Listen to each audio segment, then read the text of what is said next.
Assalamu alaikum everyone. Today we will discuss long questions of chapter number 3, which is programming fundamental. Okay, let's get started. The first question is, what is document object model? Explain with the help of an example. Document object model क्या होता है उसको हम लोगों ने example के साथ explain करना है. The document object model is a programming interface that represents a web page as a tree structure where every HTML element is treated as a node. Document object model क्या है? एक programming interface है, extended है, जिसको हम लोग follow करते हुए अपने HTML कोड को लिख रहे होते हैं. बेसिकली ये रिप्रेजेंट कर रहा होता है आपके वेब पेज को एक तरह से ट्री स्ट्रक्चर के तौर पे, राइट.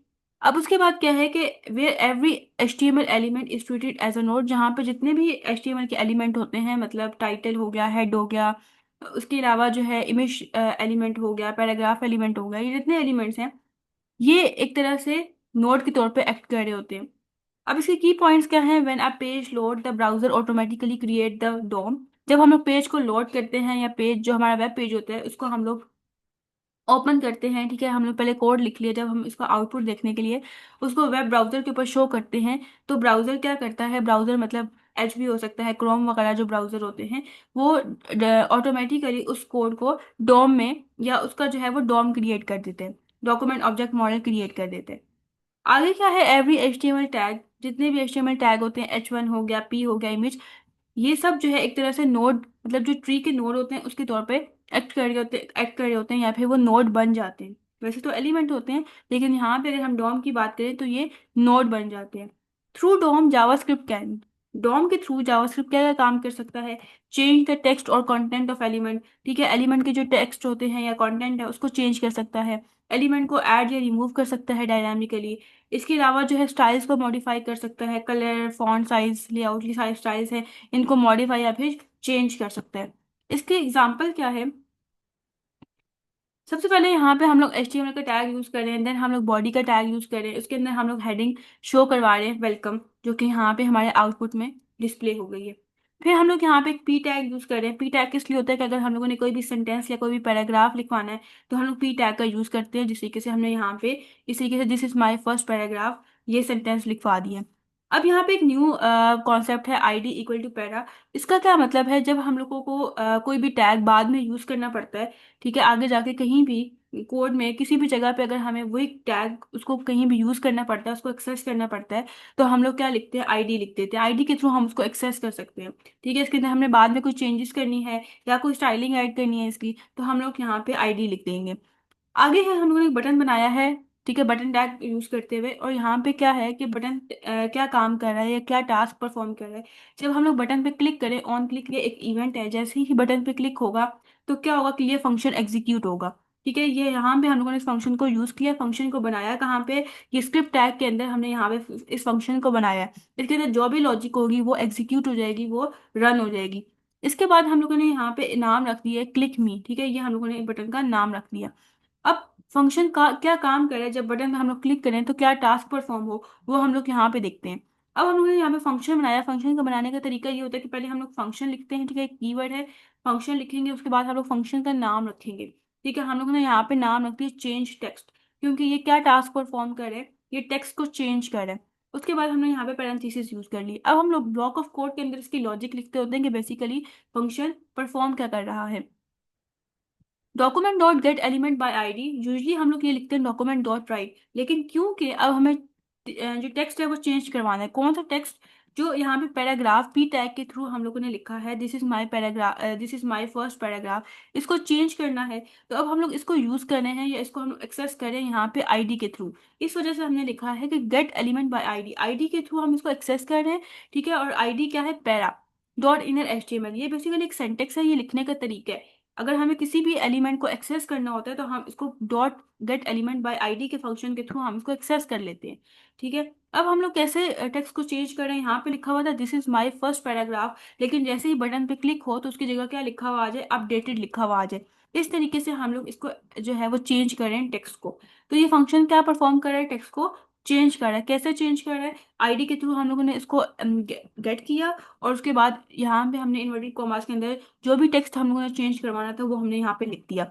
अब जैसे ही बटन पे क्लिक होगा तो टेक्स्ट चेंज हो जाएगा. पहले लिखा हुआ था this is my first paragraph, और अब लिखा हुआ आ जाएगा अपडेटेड. नेक्स्ट क्वेश्चन है write code to differentiate between different types of heading in HTML। Okay, अब HTML के अंदर जो है हम लोग डिफरेंट लेवल्स यूज करते हैं हेडिंग के। ठीक है, जिससे यहाँ पे लिखा हुआ है HTML provide 6 heading levels from H1 largest to H6 smallest. Different headings हैं, हेडिंग्स के लेवल हैं। ठीक है, H1 लेवल जो है वो सबसे लार्जेस्ट है और H6 लेवल सबसे स्मॉलेस्ट है। They help organize web page content by importance. ठीक है, ये वेब पेज के कंटेंट को ऑर्गेनाइज कर रहे होते हैं। मतलब जिस भी कंटेंट की ज़्यादा इंपॉर्टेंस होती है उसके लिए हम लोग H1 टैग यूज़ कर लेते हैं, जिसकी इतनी इंपॉर्टेंस नहीं होती हम उसके लिए H6 हेडिंग यूज़ कर लेंगे। अब यहाँ पे लिखा हुआ है कि H1 हेडिंग हम लोग क्यों यूज़ करते हैं। मेन टाइटल अगर हम लोगों ने ऐड करना है तो हम लोग H1 heading H1 tag use करेंगे। H2 एंड H3 टैग हम लोग क्यों यूज करते हैं, सब हेडिंग्स के लिए। H4 से लेके H6 टैग हम लोग कब यूज करते हैं, जब हमें जो है इतनी इंपॉर्टेंस नहीं होती हेडिंग की, तो उसके लिए हम लोग ये वाला टैग यूज कर सकते हैं। हम लोग ये कह सकते हैं कि हम लोग H1 टैग यूज करें और हम लोग यहाँ पे चैप्टर का नाम लिख रहे हैं। ठीक है, फॉर एग्जाम्पल चैप्टर का नाम हमारे पास है प्रोग्रामिंग फंडामेंटल। ओके, उसके बाद हम लोगों ने यहाँ पे क्लोज कर दिया। हम लोग जो है वो H2 टैग यूज कर लेते हैं। फॉर एग्जांपल हम लोगों ने 3.1 सेक्शन था। ठीक है, इसको हम लोगों ने लिखवाना है, इसको शो करवाना है, क्योंकि ये मेन हेडिंग का आगे से सब हेडिंग है। ठीक है, तो यहाँ पे हम लोग H2 टैग यूज कर सकते हैं। इसी तरीके से आगे जो उसके पॉइंट्स होंगे, डिफरेंट स्मॉल हेडिंग्स होंगी। ठीक हो गया है, उसके आगे फर्दर जो सब पार्ट होंगे उसके लिए हम लोग आगे फर्दर लेवल्स यूज कर सकते हैं हेडिंग के। एग्जाम्पल देखते हैं इसकी। सबसे पहले यहाँ पे हम लोगों ने HTML का टैग यूज किया, देन हम लोगों ने हेड का टैग, हेड के अंदर जो है हम लोग वेब पेज का जो नाम है वो लिखवा रहे हैं, हेडिंग एग्जाम्पल। उसके बाद बॉडी के अंदर जब हम लोग आए तो यहाँ पे हम लोगों ने डिफरेंट लेवल्स यूज किए हुए हैं हेडिंग के। सबसे पहले जो फर्स्ट लेवल है H1 टैग, इसके अंदर हमने लिख दिया दिस इज हेडिंग 1। फिर हम लोगों ने H2 टैग को यूज करते हुए दिस इज हेडिंग 2 लिखा। फिर H3 टैग को यूज करते हुए दिस इज हेडिंग 3 का। इसी तरीके से हम लोगों ने सारे टैग्स यूज कर लिए। इसकी आउटपुट देखते हैं। जब हम लोगों ने H1 टैग के थ्रू ये लिखा दिस इज हेडिंग 1, तो इसका लेवल देख लें। फिर उसके बाद जब हम लोगों ने H2 टैग को यूज किया तो इसका लेवल देख लें, या इसका साइज देख लें।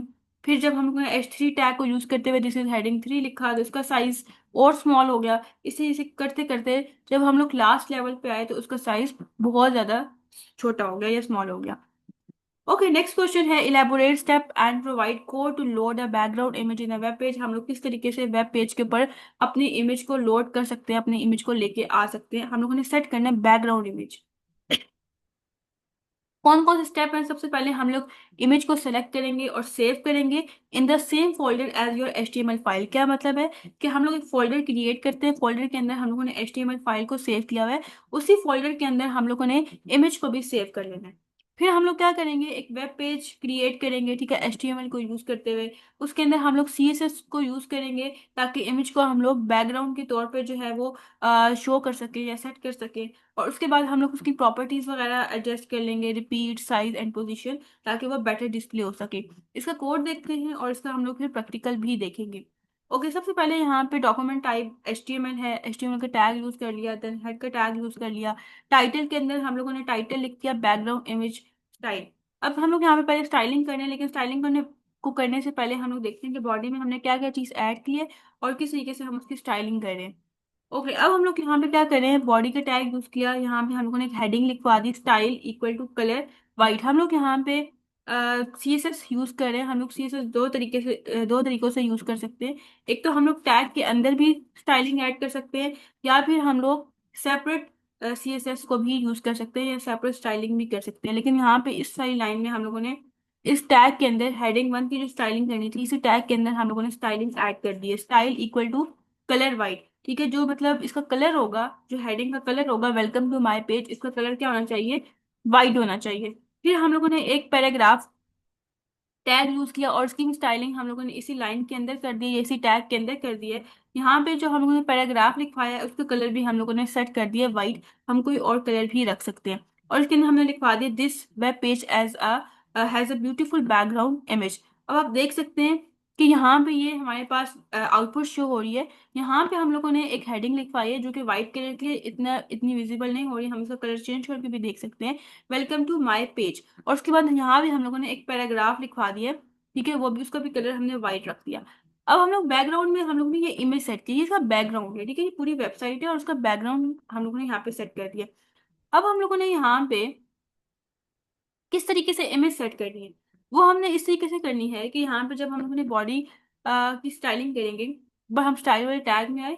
ठीक है, स्टाइलिंग हम लोग कैसे करते हैं, किसी भी टैग का नाम लिखते हैं। हमने अपनी बॉडी की स्टाइलिंग करनी थी, हमने बॉडी के टैग का नाम लिख दिया। ठीक है, हमें प्रॉपर टैग नहीं लिखना होता। हम लोगों ने क्या करना होता है कि सिर्फ उस टैग का नाम लिखना होता है। फॉर एग्जाम्पल हमें पैराग्राफ की स्टाइलिंग करनी थी, राइट, तो हम लोग स्टाइल वाले टैग में जस्ट बी लिखते हैं। इस तरीके से हम लोग ब्लॉक ऑफ कोड बनाते हैं और उसके अंदर हम उसकी स्टाइलिंग कर देते हैं। ये काम हमने इस लाइन में किया, हम लोग इस स्टाइल वाले टैग के अंदर भी ये काम कर सकते थे जिस तरह से हमने बॉडी का किया।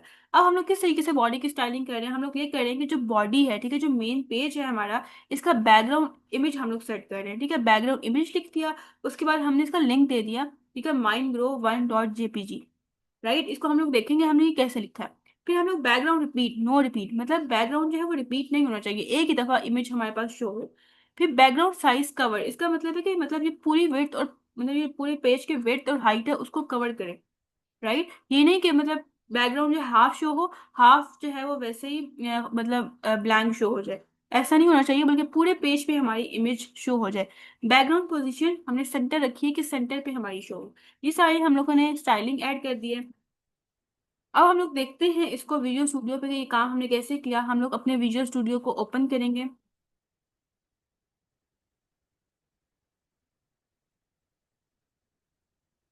ओके, अब हम लोग यहाँ पे फाइल में जाएंगे। ओके, हम लोग फाइल में गए, यहाँ पे हमने ओपन फोल्डर पे गए। हम अपना फोल्डर जो है ओपन करना है। मैं अपने डेस्कटॉप में जाके जो है अपना फोल्डर क्रिएट करूंगी। फॉर एग्जांपल मैं इमेज के नाम से अपना फोल्डर बनाऊंगी। राइट क्लिक किया, न्यू पे गए, फोल्डर पे गए और यहाँ पे मैं लिखूंगी इमेज, राइट। हम लोग कोई भी नाम लिख सकते हैं। ओके, अब मैं क्या करूंगी, इसको मैं सिलेक्ट कर लूंगी और ये मेरे पास मेरा फोल्डर ओपन हो गया। यस, आई ट्रस्ट ऑथ है। ओके, अब यहाँ पे मैं क्या करूंगी, इसको मैं थोड़ा सा जूम आउट कर लेती हूँ।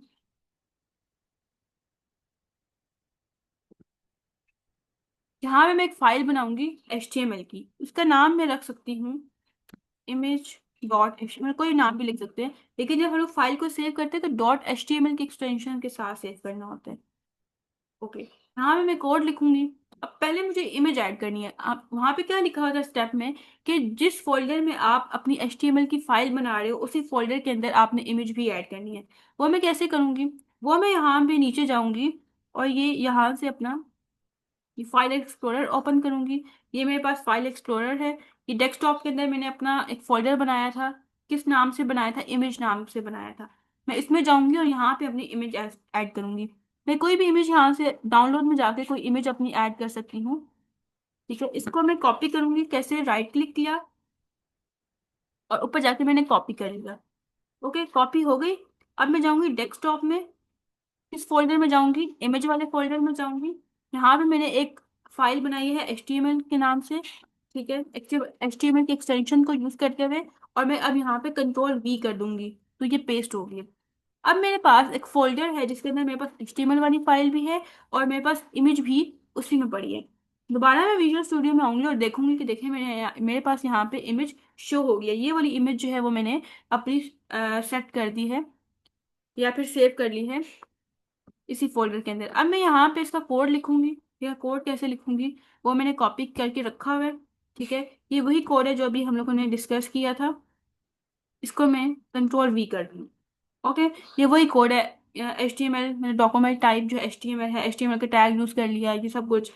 अब यहाँ पे क्या करना है, इसको क्लिक करना है, राइट क्लिक करना है और यहाँ पे रीनेम पे जाके ना ये जितना यहाँ पे हुआ हुआ सेलेक्ट हुआ है इसको बस Ctrl+C कर देना है, मतलब कॉपी करना है। ठीक है, इसके नेम को, और दोबारा इस वाले फोल्डर में, इस वाली फाइल में आना है। ठीक है, HTML वाली फाइल में आना है और जो URL के अंदर डॉट, इसको जो है वो पूरा क्या करना है, ये .jpg में की एक्सटेंशन के साथ सेव हुई है तो यहाँ पे भी .jpg की एक्सटेंशन होनी चाहिए। ठीक हो गया। इसको जो है रिमूव करके मैं क्या करूंगी, इसको Ctrl+V कर दूंगी। वहां से मैंने कॉपी किया था, ठीक है, Ctrl+C से यहाँ से मैं पेस्ट कर दूंगी। ओके, और डॉट जेपीजी लिख दूंगी, राइट। और इसके बाद मैं कंट्रोल एस करूंगी। यहाँ पे देखना है कि जो वर्ड कैपिटल है उसको कैपिटल में लिखना है, जो स्मॉल है उसको स्मॉल में लिखना है। ओके, इसको कंट्रोल एस करूंगी, राइट क्लिक करूंगी, ओपन इन, राइट क्लिक करूंगी, ओपन इन डिफॉल्ट ब्राउजर। और आप देख सकते हैं कि मेरे पास यहाँ पे इमेज जो है वो शो हो गई है। ठीक है, इसके ऊपर जो यहाँ पे लिखा है welcome to my page, this web page has a beautiful background image. अब ये इतना विजिबल नहीं हो रहा, क्यों? क्योंकि इसका जो कलर है वो वाइट है, हम इसका कलर चेंज भी कर सकते हैं। ओके, यहाँ पे जाके हम इसका कलर ब्लैक वगैरह या कुछ और रख सकते हैं। ओके, इस तरीके से हम लोग अपनी इमेज ऐड कर सकते हैं बैकग्राउंड पे। दोबारा अपने नोट्स पे आते हैं और ये क्वेश्चन हमने डिस्कस कर लिए। Next question है, with the help of sample code highlight different methods to incorporate CSS code in a HTML web page। Okay, HTML web page के अंदर CSS को ऐड करने के या इनकॉर्पोरेट करने के थ्री मेथड्स होते हैं, उन सबको हमने डिस्कस करना है। There are three methods to use CSS। First one है इनलाइन CSS। इसका क्या मतलब है? Written directly inside the HTML tag using the style attribute. इसका मतलब ये है कि जब हम लोग HTML का टैग सॉरी HTML का कोड लिखते हैं तो उसके अंदर डिफरेंट टैग्स को यूज कर रहे होते हैं। फॉर एग्जांपल हम लोगों ने पी टैग को यूज किया। अब पी टैग क्या करता है, कोई भी सेंटेंस शो करवा रहा होता है वेब पेज के ऊपर। हमने यहाँ पे जो भी सेंटेंस लिखा, ठीक है, हम लोग चाहते हैं वो कलर रेड हो जाए, उसकी हम लोग ने स्टाइलिंग ऐड करनी है, CSS ऐड करना है। तो इनलाइन CSS को यूज करते हुए अगर हम लोग स्टाइलिंग करेंगे तो इसका मतलब ये होगा कि इसी टैग के अंदर हम लोगों ने स्टाइलिंग ऐड करनी है। हम लोग स्टाइल लिखेंगे, ओके, उसके बाद इक्वल टू, फिर हम लोगों ने क्या चीज ऐड करनी है, कलर ऐड करना है। तो हम लोग यहाँ पे कलर लिखेंगे, कलर हमने ब्लू सेट कर दिया। इसके अलावा भी अगर हमें कोई स्टाइलिंग ऐड करनी है तो यहाँ पे हम लोगों को ये टर्मिनेटर यूज करना पड़ेगा, जिसे सेमीकोलन कहते हैं। हम लोग चाहते हैं कि जो यहाँ पे हमने पैराग्राफ लिखा है वो सेंटर में आए, तो हम लोग यहाँ पे एक और स्टाइलिंग ऐड करेंगे, टेक्स्ट अलाइन सेंटर। इस तरीके से करते करते जितनी हमने स्टाइलिंग ऐड करनी है, पहले हमने इसका कलर ब्लू सेट कर दिया, टेक्स्ट अलाइन मतलब जो टेक्स्ट होगा वो सेंटर में आना चाहिए, इतनी सी स्टाइलिंग करनी थी। उसके बाद हमें यहाँ पे डबल कोट्स बंद करने हैं और उसके बाद एंगुलर ब्रैकेट यहाँ पे क्लोज करनी है। ये हम लोगों ने टैग के अंदर ही स्टाइलिंग कर दिया, इसे हम लोग कहते हैं इनलाइन CSS। अगर हम इंटरनल CSS की बात करें तो यहाँ पे क्या होता है, define inside the style tag with in the head section. हम लोग क्या करते हैं कि हेड सेक्शन के अंदर या हेड टाइटल के अंदर, सॉरी हेड टैग के अंदर हम लोग एक तो टाइटल ऐड कर रहे होते हैं, दूसरे नंबर पे अगर हम लोग इंटरनल CSS को यूज कर रहे हैं तो यहाँ पे हमें एक और टैग यूज करना पड़ेगा, विच इज स्टाइल टैग। और स्टाइल टैग के अंदर हम लोग सारी स्टाइलिंग करेंगे। जैसे हम लोग यहाँ पे एग्जांपल में देख सकते हैं कि यहाँ पे हमने क्या किया, सबसे पहले HTML का टैग यूज किया, देन हेड का टैग यूज किया। हेड टैग के अंदर हम लोग स्टाइल वाला टैग ऐड कर रहे हैं और यहाँ पे हम लोग स्टाइलिंग ऐड कर रहे हैं। वो कैसे ऐड करते हैं, हम लोग पहले बॉडी को डिस्कस करेंगे, फिर जो बॉडी के अंदर जितने हम लोगों ने टैग यूज किए हैं उसकी स्टाइलिंग हम लोग इस स्टाइल वाले टैग के अंदर करेंगे। ओके, बॉडी का टैग हम लोगों ने यूज किया, उसके बाद हम लोगों ने यहाँ पे एक हेडिंग लिखवानी है, H1 टैग यूज किया उसके लिए, दिस इज इंटरनल CSS। अब इसकी अगर हम लोगों ने स्टाइलिंग करनी है तो अगर हम लोग इंटरनल CSS यूज कर रहे हैं तो हम लोग एक हेड सेक्शन के अंदर स्टाइल का टैग यूज करेंगे, स्टाइल का टैग लिखेंगे और इसके अंदर क्या नाम है इस टैग का, H1, तो सिर्फ हम लोग H1 लिखेंगे और यहाँ पे हम लोग कर्ली ब्रेसेस के अंदर इसकी स्टाइलिंग ऐड कर लेंगे। ओके, इस तरीके से हम लोगों ने H1 लिख दिया, इसके अंदर हम लोग इसकी स्टाइलिंग ऐड करेंगे। इस तरीके से भी लिख सकते हैं और एक लाइन में भी हम जैसे यहाँ पे लिखा हुआ है वैसे भी लिख सकते हैं। अब H1 का कलर हम लोग शो करवाना चाहते हैं रेड, तो हम लोग इस तरीके से रेड लिख लेंगे। हम लोग चाहते हैं कि जो H1 है वो सेंटर में आए, तो हम लोग इस तरीके से टेक्स्ट अलाइन सेंटर भी इसकी स्टाइलिंग ऐड कर सकते हैं। एक और हम लोग स्टाइलिंग ऐड कर रहे हैं पी टैग की, ठीक हो गया। यहाँ पे हमने सिर्फ नाम लिखना है पी का, मतलब टैग का सिर्फ हमने यहाँ पे नाम लिखना होता है, जैसे हमने यहाँ पे नाम लिखा है पी। ओके, अब यहाँ पे क्या लिखा हुआ है, style using internal CSS। Okay, तो इसका कलर हमने ग्रीन कर दिया कि जो भी यहाँ पे सेंटेंस लिखा हुआ है इसका कलर ग्रीन होना चाहिए। तो इस तरीके से भी हम लोग हेड वाले टैग के अंदर स्टाइल वाले टैग को यूज करते हुए इंटरनल CSS को ऐड कर सकते हैं। लास्ट टाइप है एक्सटर्नल CSS। एक्सटर्नल CSS क्या होता है, इसमें हम लोग ये काम करते हैं कि एक तो हम लोग HTML की फाइल बना रहे होते हैं डॉट, जिसको हम लोग सेव करते हैं .html एक्सटेंशन के साथ, लेकिन एक और फाइल बनाते हैं, एक और फाइल बनाते हैं जिसको हम लोग सेव कर रहे होते हैं .css की एक्सटेंशन के साथ। ओके, अब HTML के अंदर जितने हमने टैग यूज किए होते हैं, फॉर एग्जाम्पल पी का टैग यूज किया, H1 का टैग यूज किया, इमेज हम लोगों ने ऐड की, जितनी भी हमने इसकी स्टाइलिंग करनी है वो हम लोग इस वाली फाइल के अंदर करते हैं। और उसके बाद जब हमने सारी स्टाइलिंग यहाँ पे हम लोग जब कर लेते हैं तो इसको लिंक कर देते हैं HTML वाले टैग के अंदर। कैसे करते हैं इसको भी देख लेते हैं। यहाँ पे देखिए, एक हम लोगों ने सेपरेट CSS की फाइल बनाई और एक सेपरेट हम लोगों ने HTML की फाइल बनाई। इसको हम लोगों ने स्टाइल डॉट CSS के साथ सेव किया। इसको हम लोग सेव कर रहे हैं इंडेक्स डॉट HTML की फाइल के नाम के साथ। यहाँ पे हम लोग क्या कर रहे हैं कि एक हमने बता दी कि जो डॉक्यूमेंट टाइप है वो HTML है। फिर हम लोगों ने HTML का टैग यूज किया। अब हम लोग हेड वाले टैग के अंदर ये हम लोग लिंक कर रहे हैं CSS फाइल को। ठीक है, CSS फाइल को हम लोग यहाँ पे लिंक करें। कैसे लिंक करते हैं? सबसे पहले हम लोग लिंक का टैग यूज करते हैं, लिंक लिखते हैं। उसके बाद रिलेशन जो है वो स्टाइल शीट, क्योंकि स्टाइल शीट है, ये रिलेशन है इसके साथ, तो हम लोग यहाँ पे डबल कोट्स के अंदर स्टाइल शीट लिखते हैं। टाइप क्या है? टेक्स्ट CSS, वो हम लोगों ने यहाँ पे लिख लिया। फिर हम लोग उसका लिंक देते हैं। ठीक है, इसका URL देते हैं।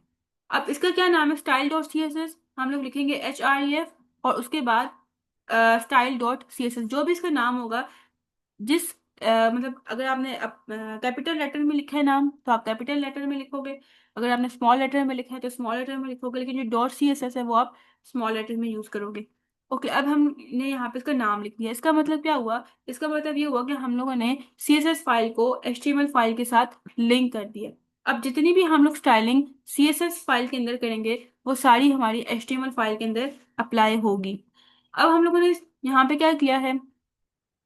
HTML फाइल के अंदर हम लोगों ने एक बॉडी का टैग यूज किया है। ठीक है, एक हम लोगों ने हेडिंग लिखी है। ठीक है, जैसे एक्सटर्नल CSS, इसकी स्टाइलिंग हम लोग स्टाइल वाली स्टाइल डॉट CSS फाइल के अंदर कर रहे हैं। हम लोगों ने यहाँ पे हेडिंग का जो कलर है वो सेट कर दिया पर्पल। ठीक है, और उसको हमने कह दिया कि ये सेंटर में होना चाहिए। अब ये स्टाइलिंग हमारी अप्लाई होगी HTML के अंदर जो भी हम लोगों ने एलिमेंट यूज किए हैं उनके ऊपर। Question number 5. Sketch step and provide copy to apply border and color to a table in a web page. Okay, अब हम लोगों ने क्या करना है? एक टेबल बनाना है वेब पेज के ऊपर, और उसके ऊपर उसके अंदर जो बॉर्डर्स होते हैं ना उनको अप्लाई करना है। टेबल के जो बॉर्डर्स होते हैं उनको अप्लाई करना है। उसके स्टेप्स लिखने हैं। सबसे पहले हम लोग एक टेबल क्रिएट करेंगे। स्टेप नंबर 1 क्या है कि हमें टेबल क्रिएट करना है। कैसे टेबल क्रिएट करना है? इन टैग को यूज करते हुए, टेबल टैग को यूज करते हुए, TR टैग को यूज करते हुए, TD टैग को यूज करते हुए हम टेबल बनाएंगे। उसके बाद हम लोग CSS को यूज करेंगे बॉर्डर्स को ऐड करने के लिए, टेबल और सेल्स के जो बॉर्डर होंगे उनको ऐड करने के लिए। इसके अलावा जो है हम लोग बैकग्राउंड कलर भी अप्लाई करेंगे। ठीक है, हेडर्स के ऊपर और सेल्स के ऊपर। अब ये हमारे पास एक टेबल होता है, राइट? ये हमारे पास हेडर रो होती है, ये हमारे पास सिंपल रो होती है। ठीक है, आगे जितनी भी रोज होती है वो सिंपल, जो फर्स्ट रो होती है वो हेडर होती है। सेल क्या कह रहे हैं यहाँ पे? सेल का मतलब है कि जो एक बॉक्स होता है ना, इस एक बॉक्स को हम लोग क्या बोलते हैं? सेल बोलते हैं। ओके, अब हम लोग क्या करेंगे यहाँ पे? सबसे पहले HTML का टैग यूज करेंगे, देन हेड के टैग यूज करेंगे। उसके अंदर हम लोग टाइटल लिखेंगे table with border and colours. Okay, अब हम लोग यहाँ पे स्टाइलिंग ऐड करें। स्टाइल को पढ़ने से पहले हम लोग पहले बॉडी को देखेंगे, बॉडी में हमने क्या चीज ऐड की है, और फिर हम लोग उसकी क्या स्टाइलिंग करें, फिर हम लोग स्टाइल वाले टैग के अंदर आएंगे। ओके, यहाँ से हम लोग बॉडी को पहले पढ़ लेते हैं। बॉडी में सबसे पहले हम लोगों ने एक हेडिंग लिखवाई है, स्टूडेंट मार्क्स टेबल। और आप देख सकते हैं यहाँ पे इसके रिजल्ट में, ठीक है, या इसके आउटपुट में स्टूडेंट मार्क्स टेबल लिखा हुआ आ गया। उसके बाद हम लोग टेबल बनाना स्टार्ट करें। तो टेबल बनाने के लिए हम लोग कौन सा टैग यूज करते हैं? टेबल का। देख सकते हैं कि हेडिंग के बाद फॉर टेबल बना हुआ आ गया। टेबल की टैग के अंदर सबसे पहले हम लोगों ने एक रो बनानी है। ठीक है, इस रो को हमने बनाना है। तो इस रो को बनाने के लिए हम लोग क्या टैग यूज कर रहे होते हैं? TR का टैग यूज करते हैं। ठीक है, T for table, R for row. Okay, अब क्योंकि ये हेडिंग रो है तो इस वजह से हम लोग क्या यूज करेंगे? यहाँ पे आगे TH यूज करेंगे। TH नेम लिख दिया। फिर उसके बाद TH टैग को यूज करते हुए सब्जेक्ट लिख दिया। फिर TH टैग को यूज करते हुए यहाँ पे हमने मार्क्स लिख दिया। आप देख सकते हैं यहाँ पे हमने नेम लिख दिया। ठीक है, ये यहाँ पे हमने सब्जेक्ट लिख दिया और यहाँ पे हमने मार्क्स लिख दिया TH टैग को यूज करते हुए। अब क्योंकि यहाँ पे ये रो कंप्लीट हो गया, हम लोगों ने यहाँ पे टैग क्लोज कर दिया। अब हम लोग इसके आगे दोबारा से एक रो बना रहे हैं, राइट? तो इसके लिए हम दोबारा से TR का टैग ओपन करेंगे। उसके अंदर हम लोग अब क्या लिखेंगे? TD अली। ठीक है, TD टैग को यूज करते हुए अली। फिर यहाँ पे हमने टैग क्लोज कर दिया। फिर हम लोग दोबारा से TD का टैग यूज करें मैथ। फिर हम लोगों ने यहाँ पे टैग क्लोज कर दिया। फिर दोबारा से हम लोग TD का टैग ओपन करें और यहाँ पे हमने लिख दिया 90, और हमने यहाँ पे TD का टैग क्लोज कर दिया। अब यहाँ पे देख सकते हैं अली मैथ और 90 लिखा हुआ आगे। अब आपका ये क्वेश्चन हो सकता है कि यहाँ पे हमने टी एच टैग यूज करते हुए ये सारी चीजें लिखवाई हैं, यहाँ पे हम लोग टी डी टैग यूज करते हुए ये चीजें लिख रहे हैं, क्योंकि ये हेडर रो थी तो इस वजह से हमने टी एच लिखा है। अब ये सिंपल रो है, टी एच हेडर रो आ गई और टी डी डाटा। ओके, तो हम लोग ने यहाँ पे जब आगे सिंपल रोज में डाटा हम लोग एंटर करते हैं तो उसके लिए हम लोग टी डी यूज कर रहे होते हैं, लेकिन टी एच मतलब हेडर रो के लिए हम लोग टी एच यूज करते हैं। फिर यहाँ पे एक रो कंप्लीट हो गया, हमने दोबारा से इसका टैग क्लोज कर दिया। फिर हम लोग एक और रो बना रहे हैं, उसके लिए हमने दोबारा से टी आर का टैग ओपन किया, उसके अंदर हम लोग सारा डाटा एंटर किया सारा, ठीक है, इंग्लिश 85, और ये आप यहाँ पे शो हो गया इस टेबल के अंदर सारा इंग्लिश 85। दोबारा से हम लोगों ने टी आर के टैग के थ्रू अहमद साइंस और 88 यहाँ पे शो करवा दिए टेबल के अंदर। अब हम इसकी स्टाइलिंग क्या करें वो देखते हैं। सबसे पहले हम लोग टेबल की स्टाइलिंग करते हैं। बॉर्डर कोलैप्स, बॉर्डर जो है आप इसमें कोलैप्स होना चाहिए। कोलैप्स का मतलब होता है कि ये एक फॉर एग्जाम्पल एक सेल है, इसके साथ ही दूसरा सेल है, इसके साथ ही तीसरा सेल है, मर्ज हुआ हुआ है, जुड़ा हुआ है, कंबाइन हुआ हुआ है। लेकिन अगर हम लोग यहाँ पे इसके ऑप्शन की जगह यहाँ पे अगर हम लोग सेपरेट सेट करते तो इसके इस तरीके से हमारे पास टेबल शो होता, या आप इसमें कंबाइन ना हुए होते। अब ये यहाँ पे कंबाइन है क्योंकि यहाँ पे हमने क्या ऑप्शन रखा है, कोलैप्स का ऑप्शन रखा है। विड्थ कितनी होनी चाहिए, ठीक है, ये जो पूरा टेबल है इसकी विड्थ कितनी होनी चाहिए, ये हमारे पास 50% होनी चाहिए। फिर उसके बाद हम लोग यहाँ पे क्या करें, टेबल टी एच और टी डी तीनों टैग के ऊपर हम लोग क्या अप्लाई करें कि बॉर्डर जो है वो 2 पिक्सल होने चाहिए और इनका कलर भी सॉलिड ब्लैक होना चाहिए। यहाँ पे देखें जो ये मेन टेबल है, ठीक है, इसका कलर भी ब्लैक है, इसके अंदर जो सेल है, ये जो डाटा है, ये सब चीजें जो है मतलब डाटा भी हेडर हो, ये सब हमारे पास क्या है, ब्लैक कलर के हैं। फिर उसके बाद हम लोग सिर्फ टी एच पे अप्लाई कर रहे हैं, यहाँ पे स्टाइलिंग, मतलब ये जो टी एच है यहाँ पे हम लोग स्टाइलिंग अप्लाई कर रहे हैं।